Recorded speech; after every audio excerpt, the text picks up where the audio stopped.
Good morning, everybody. It is time for the Stokastic MLB Strategy Show. Now, normally on Thursdays, there's an afternoon slate, there's a night slate.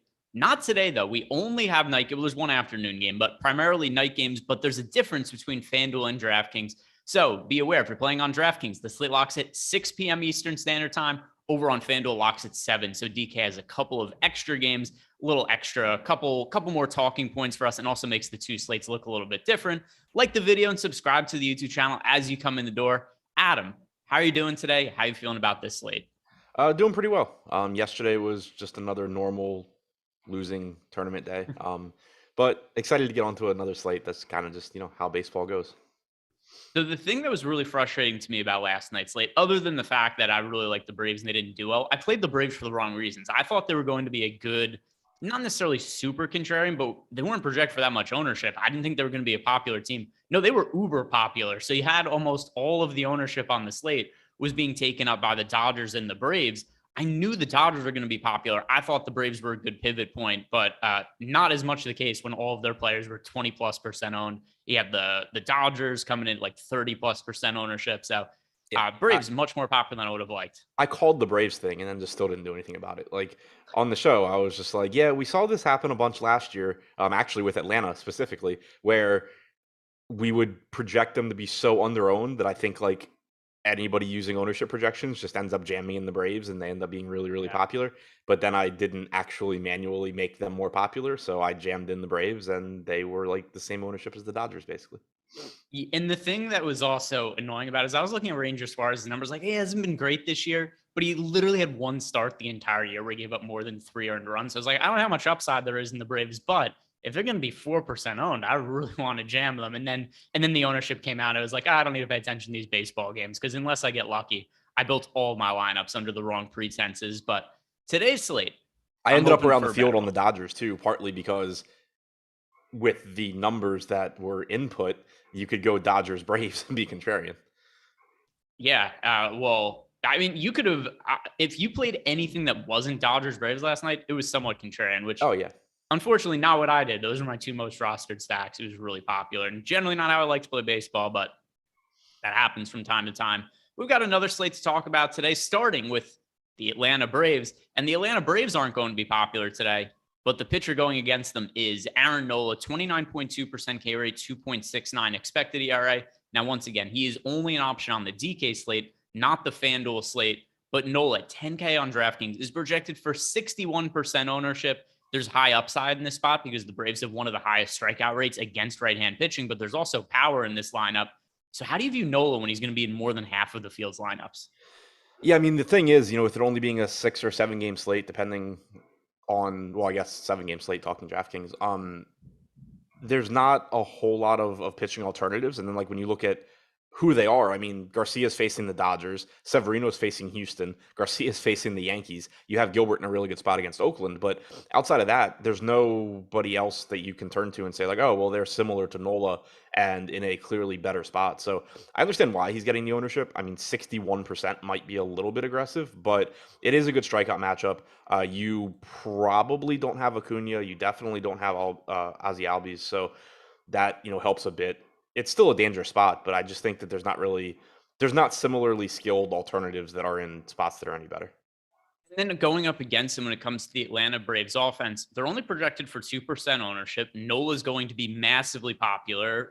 We don't know exactly what the numbers are going to be. That's going to be determined a little bit more later in the day when there's more updated ownership projections.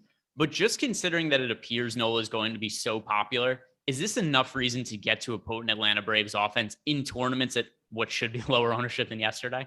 I think so. Again, with there only being 7 games, it's not like you have the same level of opportunity cost that you have on some of these other slates. And then there are kind of the flip side of what I was just saying. A lot of the good offenses that you would normally feel good about getting to are also in difficult matchups. So like when you think through it logically, either you're going to say like, okay, well, I'm not playing the Astros, I'm not playing the Yankees, I'm not playing the Braves, which sounds like a kind of just miserable slate, or you're going to be willing to take some shots against good pitchers and live with the upside that you're getting in the few times that Aaron Nola comes out there and does have a bad start. Even good pitchers over the course of a season are going to have a few bad starts. And when you talk about teams like the Braves or the Yankees or the Astros, the nice thing about them from a tournament standpoint is when things go well for them, they go really, really well. They have so many guys that can hit home runs, as opposed to other teams where it's like, oh, cool, they scored 7 runs and they just got a bunch of singles and doubles. Like if Aaron Nola doesn't have his best stuff, the Braves are going to do damage. So from that standpoint, I do like them in tournaments. Only projected for 2% ownership, 6% chance of being the top scoring stack right now. Yeah, and then I mean the other thing too is just at a certain point we have to play the ownership game here with the Braves, and Nola does look a little bit overowned. The Braves aren't really picking up much ownership, and you hit on it as well. They're just the best offense on the slate are not in good spots. So the chalky offenses today, the Brewers have a good offense, but they are on the road in Pittsburgh. And then the other most popular offenses today, it's the Cubs and the Reds. So, you're playing anybody else outside of those teams, a little bit of ownership going to Tampa Bay as well, going up against Yusei Kikuchi. But I think this is a team to get overweight to. And even in single entry, I'm going to put a lot of consideration into stacking the Braves and probably be the only one who's playing that kind of lineup today because Nola is going to be massively popular, particularly in single entry. On the other side of the game, Ian Anderson on the mound for Atlanta. He's been solid this year. The strikeout rate hasn't been the same as what it was in previous years. 20.2%. It has been a little bit better as of late. He's also going up against a Phillies team that's missing Bryce Harper in the lineup. So that is a little bit beneficial. I was really high on Kyle Wright yesterday. He was serviceable. Unfortunately, the strikeouts weren't there, but he pitched really well overall for that slate. But what do you make of Ian Anderson today? This Phillies lineup is one that I like to fade going forward without Bryce Harper, but the strikeouts haven't been there by and large for Anderson this season. I'm interested at the combination of salary and ownership that we have right now. I think he's a decent pitcher. He has been pretty disappointing this year compared to, I think, what expectations of him likely were. Like you said, he's only striking out 20% of hitters. He's walking 11% of hitters. That's too much. 4.28 xFIP, a little over a home run per 9 innings.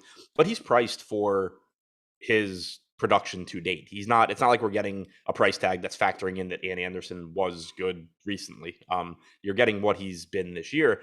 And then you're also just not getting much ownership there. So I do think, if you build a lineup where you're just kind of foregoing one or two top end pitchers and going a little bit more mid range at pitcher and then getting better bats, Anderson does seem decent there. And he's not getting much ownership either at 8%. So the Phillies still can certainly do damage with this lineup. Schwarber's really good. Hoskins is good. Castellanos has been good up until this year.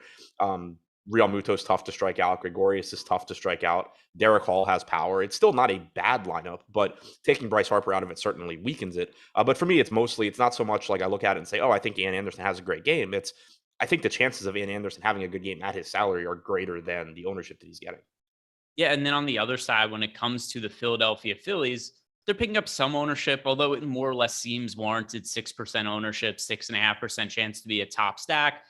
And even though I don't think Ian Anderson is the best matchup for the Phillies either, there are a lot of good pitchers on this slate today where we're about to talk about the Yankees game where there's Luis Garcia and Luis Severino on the mound.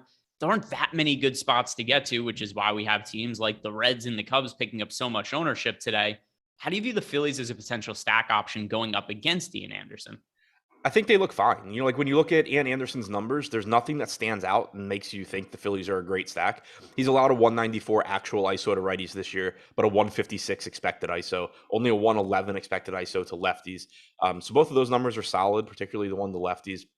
But it kind of just goes back to what you're saying. Like you can only play what's in front of you, and your options on this slate are kind of play the Reds, play the Cubs, or take some shots against with better or at least, solid offenses against pitchers that aren't bad. And I think that's kind of the case here. You are at least in a good park for hitting. You do still have some solid hitters here. Derek Hall is in the DraftKings player pool now at $2,600. So that's nice. Yesterday, you couldn't roster the Phillies cleanup hitter if you wanted to stack them. Today you can. So it's just another spot where I think it's kind of going to be the theme of this slate from a tournament perspective is I'm going to like both sides of a lot of situations because you have a lot of pitchers that I think are good and a lot of offenses that are also good facing those pitchers and not a ton of ownership coming in to the offenses. Yeah, and you just mentioned there's a lot of good pitchers on the slate. Two of them are in the next game, Luis Severino and Luis Garcia. Severino might be the best pitcher on the Yankees this year because he has been really, really good. 29.7% K rate, 2.67 expected ERA. He's also been pretty consistent. Garrett Cole's been very good overall, but he's had a couple of starts where he's gotten his ass kicked. Severino's just been steady throughout the year, but matchup for him is very difficult against the Houston Astros. Where is Severino going to fit into play for you as a priority compared to somebody like an Aaron Nola? So really, it's just going to come down to the ownership projections because I think Nola should be more popular. There are at least strikeouts in the Atlanta lineup, whereas the Houston lineup is worse. But you do also have Yordan Alvarez hurt. He was carted off the field the other day or yesterday, I guess. So Yeah. Pena got hurt in that game as well. So there's a chance that you have a pretty watered down Houston lineup. The thing with Houston is that watered down still means good. It just means not as good. So that is something working in Severino's favor. He is also less expensive. So while I still think there's going to be more strikeouts for Nola, I am interested in what the ownership disparity between the two ends up being. Right now, you're getting about 1.5 times the ownership going to Nola as you are Severino. And then B, what does Houston's actual lineup look like here? Because I agree with you, Severino is a very good pitcher. He actually leads the slate in strikeout percentage slightly ahead of Nola. He walks more guys than Nola. He gives up more power than Nola. He has a higher xFIP than Nola. But if you are going to get an ownership discount there, and assuming you do get some sort of watered down Houston lineup, he is going to be interesting to me. That's a good point. So yesterday, for those of you who aren't aware, there was a collision on a fly ball between Pena and Yordan Alvarez. Both of them are currently in the concussion protocol. Yordan had to get carted off the field. It was crazy. Pena kind of got up and looked okay, but Yordan's so much bigger than him. They collided with each other. Pena went flying, and it was Yordan who stayed down, and Pena got up pretty quick. So of the two of them, Pena is probably a little bit more likely to be in the lineup. I'd be pretty surprised if Yordan plays after yesterday. Like he had to get carted off the field. And also, he almost fell off the card when the guy took off. But yeah, they didn't tell him when it was going. So he's just sitting on the back, and the guy all of a sudden just kind of lurches the cart and starts going. And Yordan almost slipped and fell off while he's holding his face because he just got elbowed in the face and might have a concussion. But yeah, I would be pretty surprised if he plays. And I think that's a good point, too. This could be a watered down version of the Astros lineup going up against Severino, which, if that's the case, I already don't love rostering hitters against Severino all that much, but I really wouldn't like this spot for the Houston Astros if they're missing guys like Alvarez and Pena. Yeah, I mean, that's pretty much where I'm at, too. You can always make the case for Houston at low ownership, but it really depends, who's in this lineup. Houston at low ownership, if you're talking about being able to include Pena and Alvarez, is much different than Houston at low ownership when you get to include Chas McCormick and Jake Myers. Like, that's a massive difference. So if you do somehow just get the full Houston lineup, they would be a team that at low ownership in tournaments, you can make a pretty strong case for. But assuming it's going to be watered down a bit and they have the brutal matchup against Severino, it's not a great hitter's park either. So certainly a lot of things working against them. And then starting for Houston, Luis Garcia is going to be on the mound. He's been striking out a bunch of hitters lately. His strikeout rate for the season is up to 25.5%. He's a 3.64 expected ERA. The issue, of course, is that he's going up against the New York Yankees and their potent offense, which is relatively healthy right now. Aaron Judge seems to homer every day. Giancarlo Stanton, he's in the lineup. He's been ripping the cover off the ball as of late. So clearly risk-reward matchup on both sides of this because Garcia is going to be picking up a little bit less ownership than some of the other top starting pitchers on this slate because he's going up against the Yankees at only 15% ownership. So starting with him, how do you like him as a contrarian option when he's the only high-priced pitcher today that's really not garnering ownership? So the biggest issue I have with him, even more so than that he's facing the Yankees, and that is a big issue, is that you just can't count on him to have the same sort of leash as these other top-end starters. He's typically, he's thrown more than 90 pitches in 3 of his last 10 starts. And it's not so much the issue that you have there, because pitchers do start to lose effectiveness the third time through the order. Typically, when you get that 90 to 105 pitch mark, that's where you start to see your guys go backwards. But when you think about it from a pure ceiling standpoint, if they're just not going to let Luis Garcia go as deep into games as guys like Nola or Severino when they're all pitching well, then it means that he just doesn't have the same ceiling as those guys unless he just racks up strikeouts, which obviously we're not counting on in this spot. So it's kind of like, to me, for Garcia to actually be the highest scoring pitcher out of this group, you probably need all of the other guys to not pitch remotely close to as good as they can because they're going to get an extra inning probably. So that's one issue. The ownership does sort of offset that, but I do think it's still just kind of difficult for me to get to him when I don't expect him to go as deep in the game, or at least have the ability to go as deep into the game as somebody like Severino or Nola. Yeah, and then looking at the Yankees as an offense, I'm interested in stacking them just because it's the Yankees offense. Luis Garcia, he's been good, but still, if you look at his underlying numbers, he's not a Luis Severino. He's not an Aaron Nola. He's not as good as Joe Musgrove. He's still very good, but he's not quite on that tier of pitcher. And I think the Yankees have potential to get to any pitcher on pretty much any slate. And something else that kind of plays in the favor of the Yankees is, even though the ballpark that Houston plays in is overall pitcher friendly, the Yankees have a lot of right-hand power in the lineup, and that left field porch is very short. So I see a lot of home run upside in the Yankees. I think this is an offense to get overweight too. Yeah, and so far this year, Garcia 1.5 home runs allowed per 9 innings. If you look at his ISO allowed versus expected ISO to righties, 179 ISO allowed. That's pretty solid for right-handed power. 221 expected ISO, so it's not even like he's gotten unlucky there. Lefties, he's allowed a 198 actual ISO, 184 expected ISO. So while the strikeout stuff is good for him, you're still a pitcher that struggles with power going up against the Yankees lineup, which is not getting ownership. I really like the Yankees. All right, so let's move on to the next game. And now also, we're going the biggest, most important thing: Luis Garcia pitching for the Astros. Nationals not playing, so we do not have to worry about their shortstop having the same name in projections. And there's probably more Luis Garcias in the league that don't play regularly that we're not aware of. If I had to guess, what we set the over under on Luis Garcia is 4.5 in the majors right now. Yeah, 2. Only because I know every time that my projections break, and it's only between those two Luis Garcias. But what I'm sure there's some in the minors though. Yeah, but relief pitchers also. Oh, true. So yeah, Luis Garcia. Probably. Yeah, I forgot about relievers. There's 3 Luis Garcias in the big leagues right now. Okay. All right, so we're at 3 right now. More coming though, because I see a bunch in the minor leagues, but hopefully they don't pan out and make any kind of CSVs more confusing.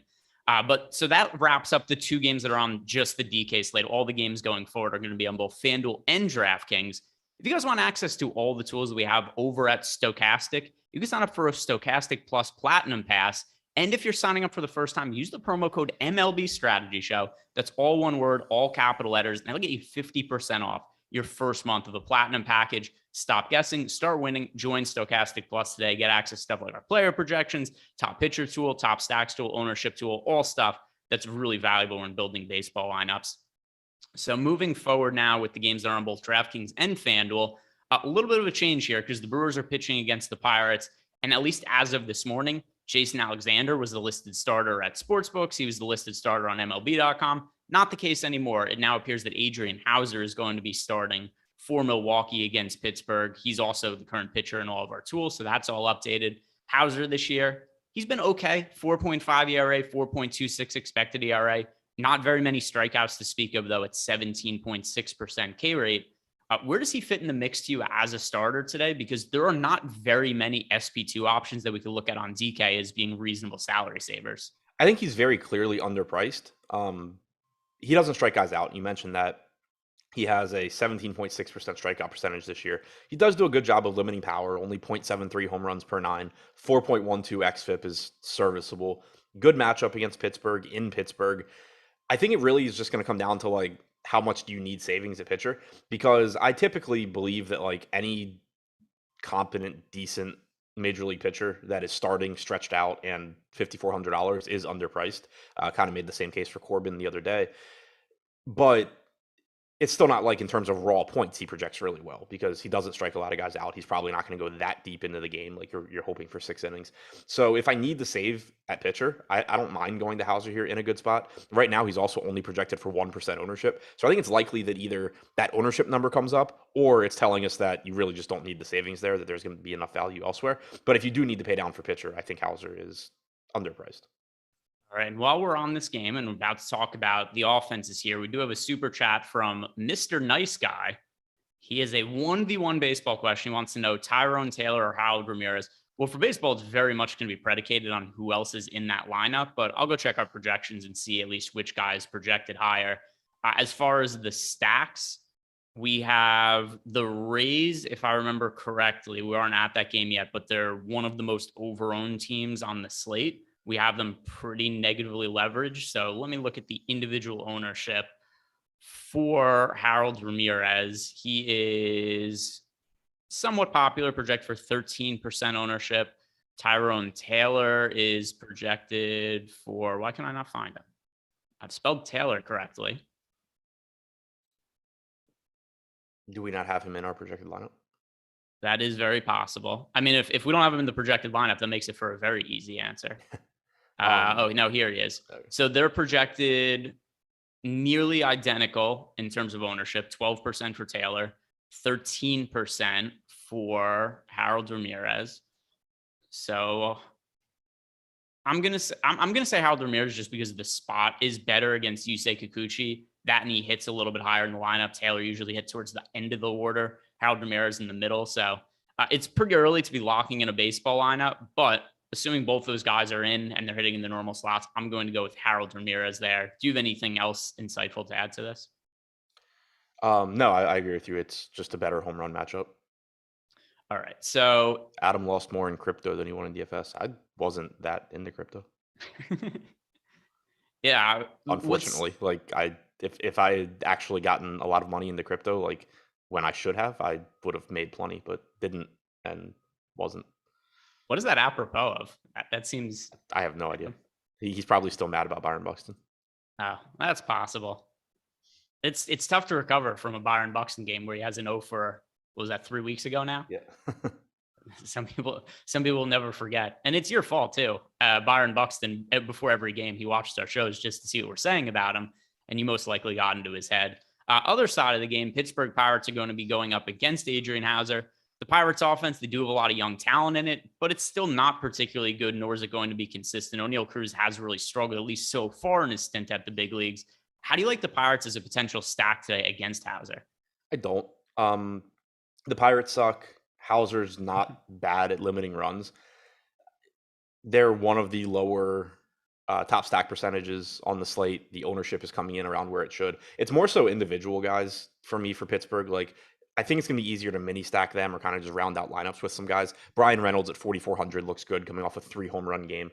That's just cheap price tag for a good hitter. Dan Vogelbach has some power at 2,600. You have O'Neal Cruz. You have Ke'Bryan Hayes. Sawinski's still cheap. So there is some value to be had here. But I think just kind of like looking at the ownership and thinking through this slate, with a team like the Pirates, it's more likely that I get to them when there are pitchers that I'm like dying to pay up for, and it's going to be tough to get to them, and people aren't going to the Pirates, and like the good offenses are getting ownership. On this slate, there's plenty of pitching to pay up for, but there's nobody in particular that I'm just like, oh, I have to get to this guy. You know, I kind of have question marks about all of them.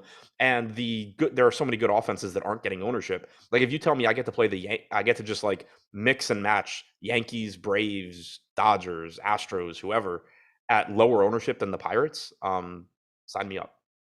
Yeah, I think that totally makes sense. And the Pirates are actually picking up ownership, like you just said before. We've got 6% ownership going to the Pirates, and we have them with the 5th worst top stack odds on this slate. I don't find that to be especially appealing. Something else too about the Brewers, their bullpen is ridiculous. So let's say that Adrian Hauser pitches, serviceable through 5 or 6 innings. It's really difficult to score runs against guys like Devin Williams, Hader, Boxberger. So it's a really tough spot going up against the Brewers unless they have Chichi Gonzalez on the mound. So I'm not in love with stacking the Pirates here, and I think they're picking up too much ownership.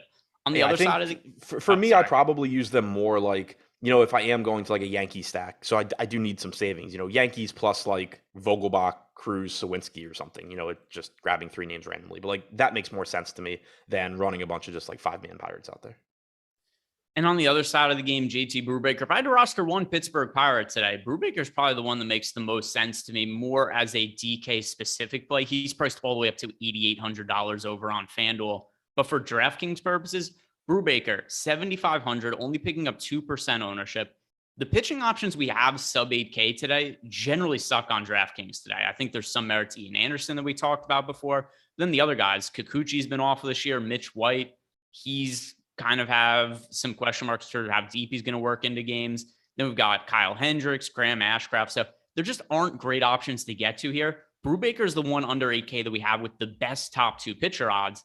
Does his low ownership and some of our projections on him make him a viable SP2 for tournaments on DraftKings? Yeah, I think he's pretty comparable to Anderson. And my answer also sort of is going to be like it was for Hauser. It really is going to come down to like what do lineups look like when I build them, because I do like the idea of getting JT Brubaker at only 3% ownership. He has a 22% strikeout percentage. There are strikeouts to be had in the Milwaukee lineup. He's in a good pitcher's park in Pittsburgh. All of that looks good. And if like the difference between, getting Severino against Houston and Brubaker at really low ownership is me being able to get to the Yankees or the Braves or some other high-end offense that I want, I'm definitely more than willing to do that. The question is that going to be the case, or is it going to be like I'm going down to Brubaker for no real reason because I can stack the Yankees with Severino easily, and you're just kind of saving money for no reason. So I do think Brubaker, if you need a pitcher in that price range, is, especially at 2.5% ownership, is a good tournament option. It's more so just, do you end up needing a pitcher in that price range? Yeah, and to me, I've generally been higher on Brubaker on most slates than other people. He's never a high percentage play, but he never picks up ownership. So I do think that if you were just to look back at all of the slates we've had over the last year plus with Brubaker, playing him overweight to field's probably worked out more often than not, just because he's generally 1 or 2% owned. And on a small slate where the pitching options aren't all that great, it's sensible to get to him.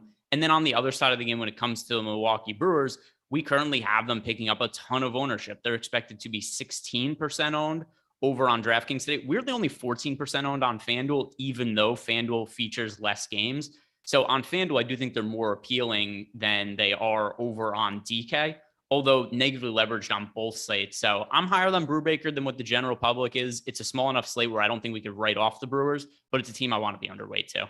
Yeah, it's just an ownership issue for me right now. Like, looking at the ownership individually for Milwaukee, at least Pittsburgh, you did have some relatively low-owned guys. Here, every hitter in their projected lineup, with the exception of Omar Narvaez and Jace Peterson, is projected for double-digit ownership. Yelich leading the way at 23%.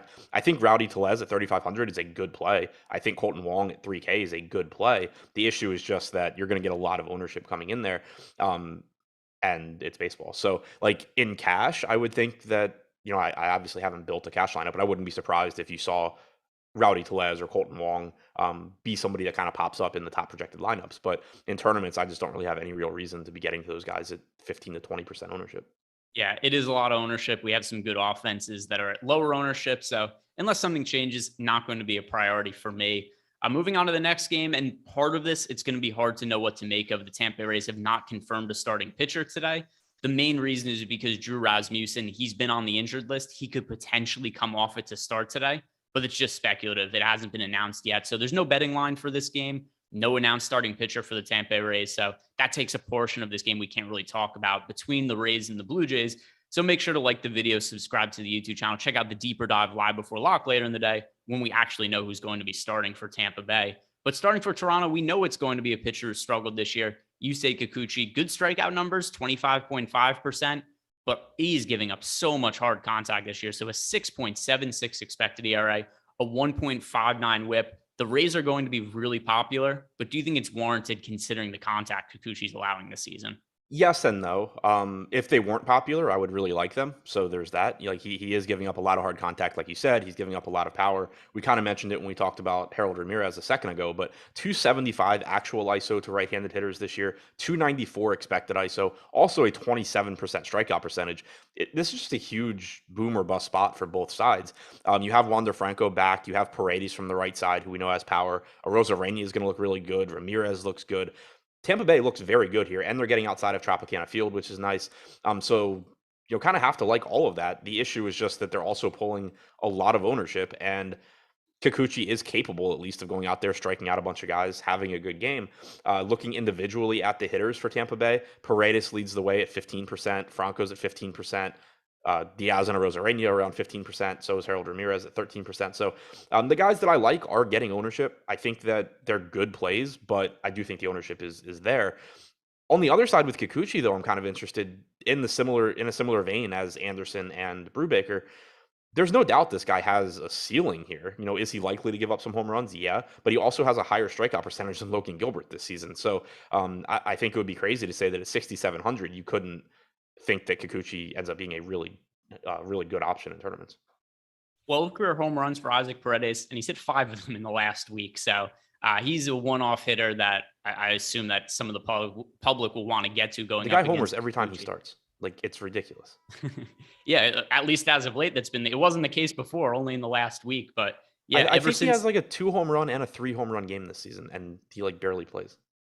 yeah, he had the 3-homer game when Montgomery started against them last week, and the 2-home run game was his first 2 homers of the season in the middle of May in a game against the Tigers. So yeah, he hasn't played that much this season, but over the last week, and he's at about half his career homers.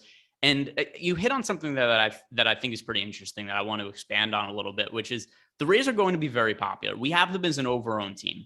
Yusei Kikuchi has overall been miserable this year just in terms of allowing runs, but there's clear upside there with a 25.5% K rate. So how much are you willing to get to him as a contrarian option in tournaments, considering all that info? Because he's not going to be popular. The Rays are. Yeah, it's another one. He's just in that same mold for me as like Brubaker and Anderson. He does have better strikeout stuff, but also is more likely probably to just get like absolutely lit up. But it really is just going to come down to like, what do I get for going to that price range? I'm not going to just say like, oh, I have this team built where I have hitters that I like. I have Severino, I have Nola, and then just say like, okay, well, I'm going to replace Severino with Kikuchi. Like, probably not going to do that all that often. But if it's a case where it's like, okay, well, I have a team where the hitters are okay, but if I drop Severino to Kikuchi, I can upgrade to like, Aaron Judge and Giancarlo Stanton or something from Jack Sawinski. Like, that's something where it would make sense to me. Yeah. So also this is going to be very, very predicated on ownership, but I have very little doubt that Kikuchi is not going to be popular and the Rays will be on the other side. So I definitely see reason to get to Kikuchi as an SP2 on DraftKings in tournaments. Over on FanDuel, though, it's a little bit tougher of a sell for me just because it's single pitcher site. But just to bring up some of the numbers here, Kikuchi is also 7,700 on FanDuel, picking up 5% ownership as opposed to being cheaper and picking up less ownership. Let's see, where are the Rays over on FanDuel in terms of ownership?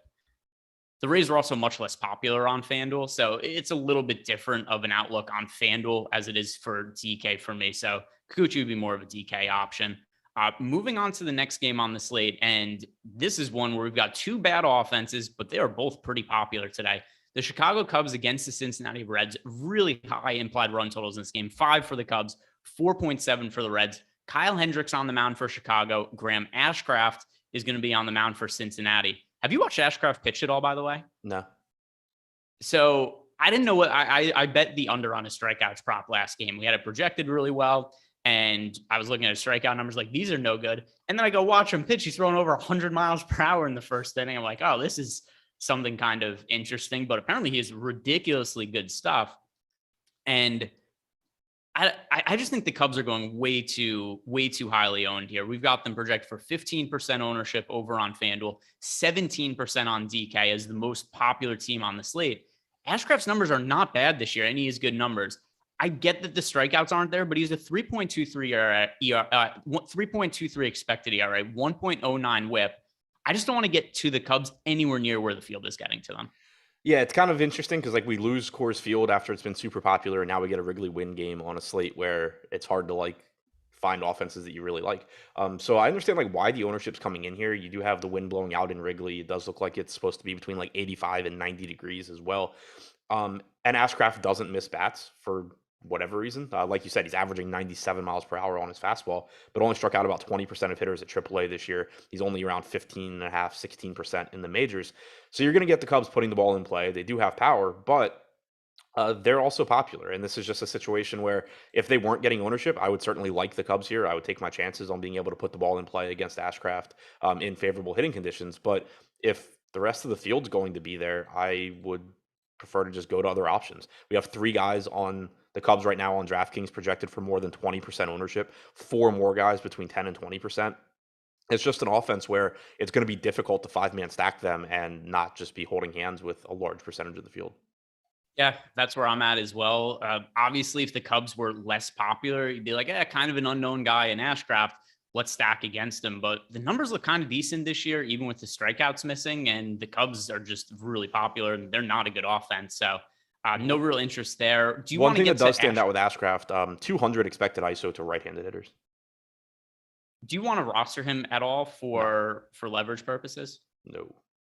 Yeah, I'm not going to be doing that either. Like I said, the eye test makes him look pretty good, but the strikeouts just aren't there. And also to back up what you said before, if the strikeouts aren't there in the minor leagues, despite what the stuff looks like, it's hard to expect that they're going to be at the major leagues.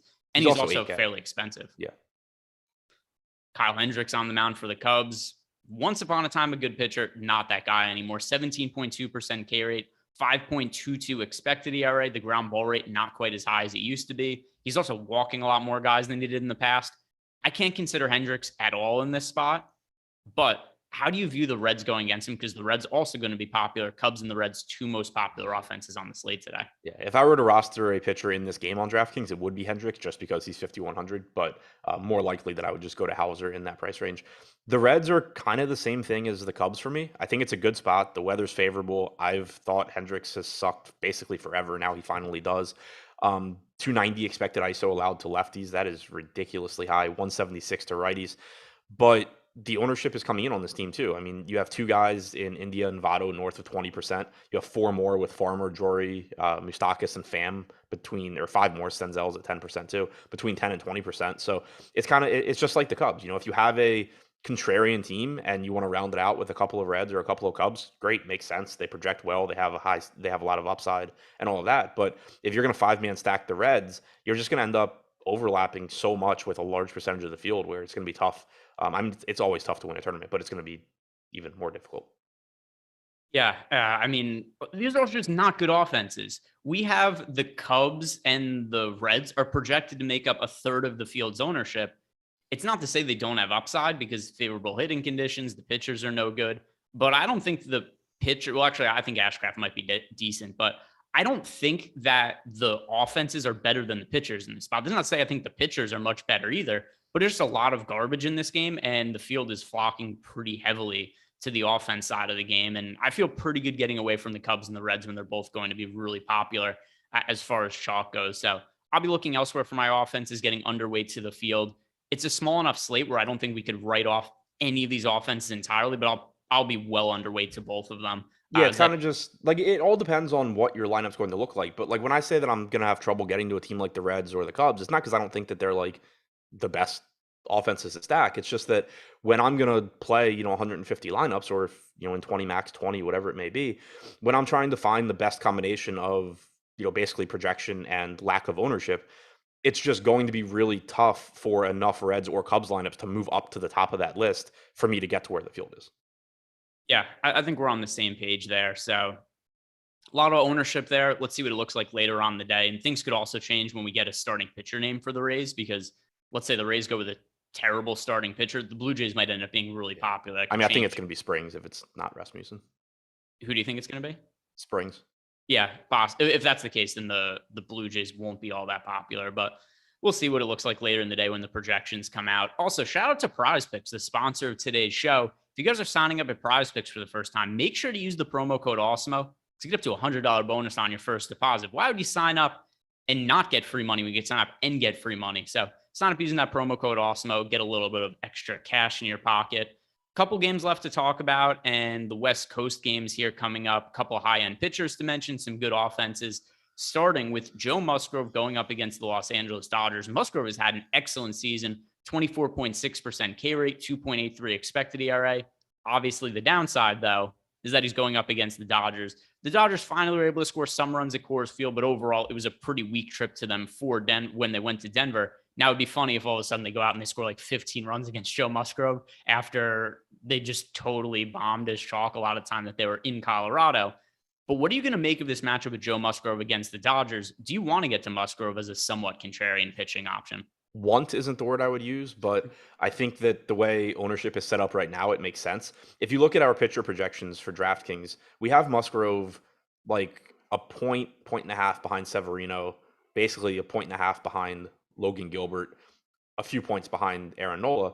But then you compare that to the ownership, and you're getting Logan Gilbert with 3 times the ownership as Musgrove, Severino close to 3 times, Nola 4 times the ownership. If you look at the top 2 pitcher percentage, all 3 of those guys are ahead of Musgrove, but you're talking, Nola's at 37%, so a little under 2x Musgrove's top 2 percentage. Severino and Gilbert are at 26%, Musgrove's at 22%. None of that dictates a 3 or 4 to 1 ownership preference for Nola, Severino, and Gilbert. So from that standpoint, I think it makes a lot of sense to maybe be getting a little bit more Musgrove, a little bit less of those guys.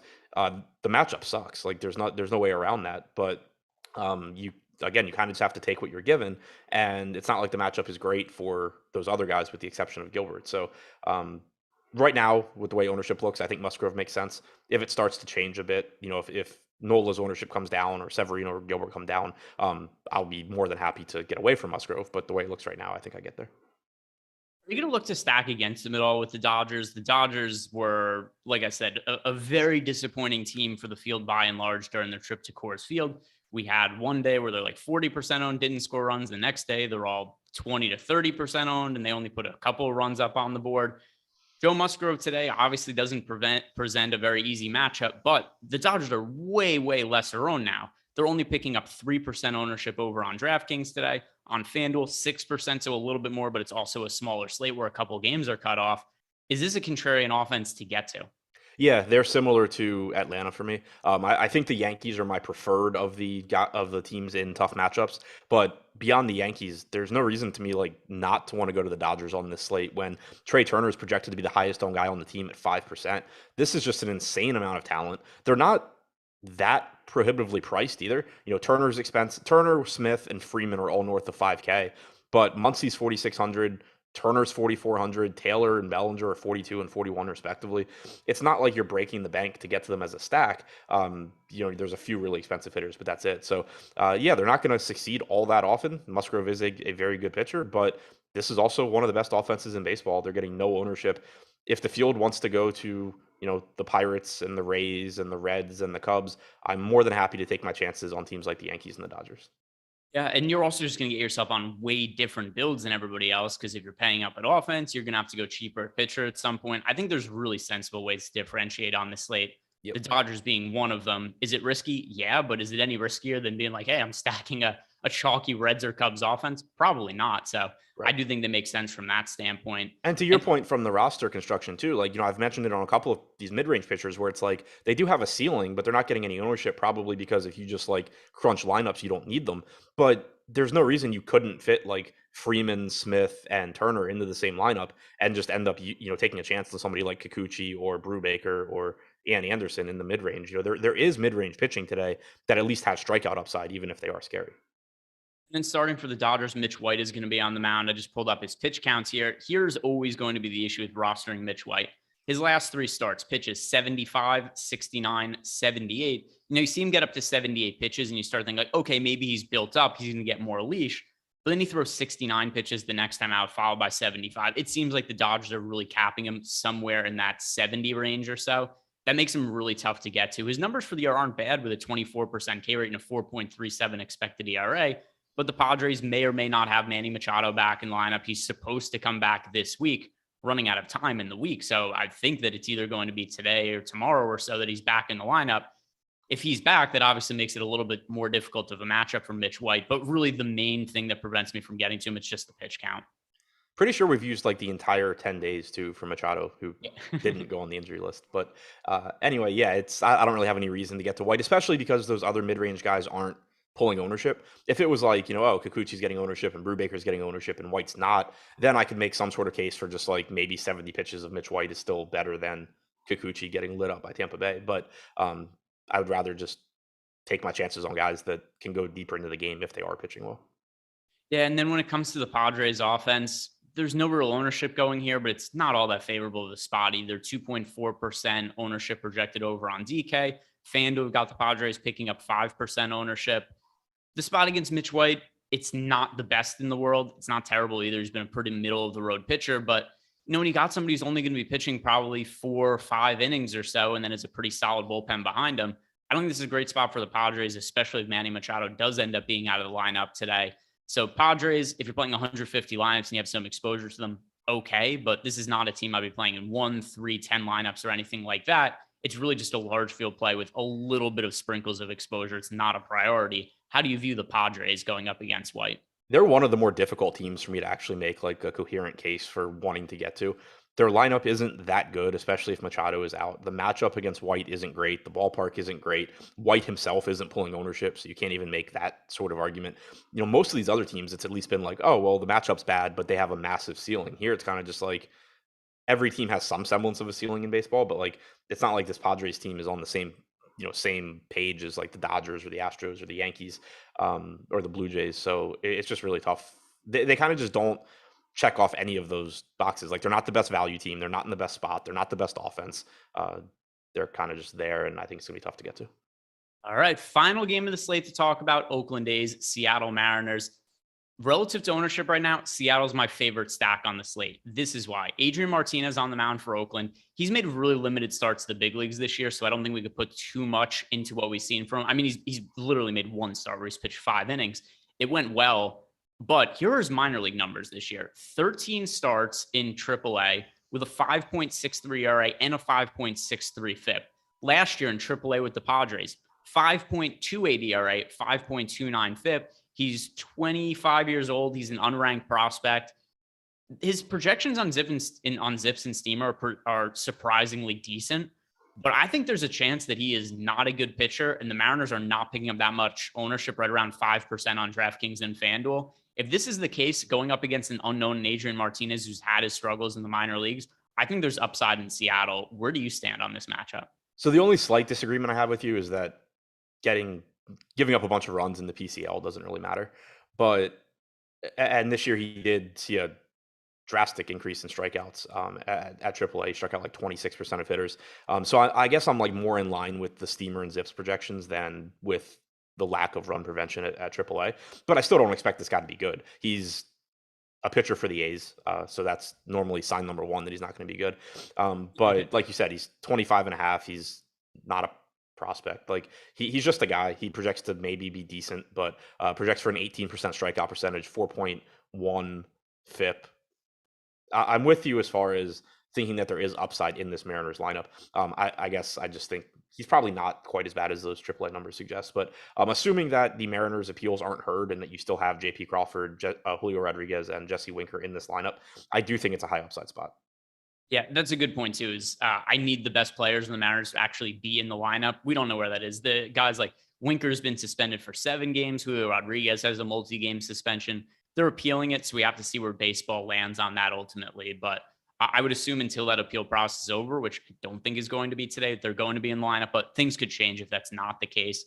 And then one of the most important players on the entire slate is Logan Gilbert, who's not been quite as good this year as he was last year, but he's got a great matchup against the Oakland A's. And of the pitchers we've talked about as pay-up options today, a lot of them have some question marks in terms of the matchup. That is not going to be the case with Gilbert here. So he's projected to be in 45% of the field's lineups over on DK. On FanDuel, the early games are not included. He's in 56% of the FanDuel lineups. I think Gilbert's really safe. I like getting to him. Is the ownership at all a concern for you? Not really, because it's in line with Severino and Nola. He's the only one where I don't have any question mark outside of, it's baseball and stuff happens. It's not like he's a Cy Young winning pitcher or something that is just like, it's shocking if he struggles, but he is a really good pitcher. He's one of the better pitching prospects in baseball. He's had plenty of major league success so far. 25% strikeout percentage this year, 3.63 xFIP. And again, just far and away the best matchup out of Nola, Severino himself, and Musgrove and Garcia. Out of all of the actual good pitchers on the slate, he's the only one that has a matchup that you look at it and you're like, oh yeah, I want to take this guy. So I expect to get to a lot of Gilbert. Certainly still paying attention to the ownership between, himself, Severino, Nola. But right now, I don't think that it is problematic. Yeah, and also on the other side, I know Oakland's been a little bit pesky against some high-end pitchers today. I'm even seeing people bring it up in the chat that they've been sneaky at times, which is true. I think Oakland's probably been one of the more plus EV offenses to stack this year just because they never, ever pick up ownership. And there's been a handful of times where they've gone off and had bigger offensive games. For today, though, we have them with the lowest top stack odds on both FanDuel and DraftKings. Do they warrant more than 1% ownership? I guess, but that doesn't mean they warrant any kind of real significant ownership. So Oakland's not really a team I'm dying to get to. Seattle's also a very friendly pitcher park. Yeah, same boat. I mean, if I want to take a team against a good pitcher that's getting ownership, I can take teams a hell of a lot better than the A's. Yeah, there's the Yankees at low ownership. We've got the Braves at low ownership, the Dodgers at low ownership. They're all facing good pitchers, but so is Oakland here against Logan Gilbert. So that's not going to be something that I'm really desiring to get to. Other than that, we've gone through all of the games. Adam, do you have any other final thoughts on today's slate? I guess just from a strategy standpoint, this definitely strikes me as a slate where I don't really have preferences in like what I'm going to be doing. It's more so I'm just going to let the field dictate it. I don't have, I have slight preferences. Like I prefer the Yankees to the Dodgers kind of thing, but like, um, everything is so close to me in terms of pitching projections, hitter projections, all of that. I think it's gonna be a fun tournament slate where you kind of can just be contrarian really easily because there's red flags for like every single thing that people are gonna do. And with that, that is going to do it for us today. Check out the deeper dive and live before lock later on in the day. Like the video, subscribe to the YouTube channel before we leave. Other than that, have a good day and good luck tonight, everybody.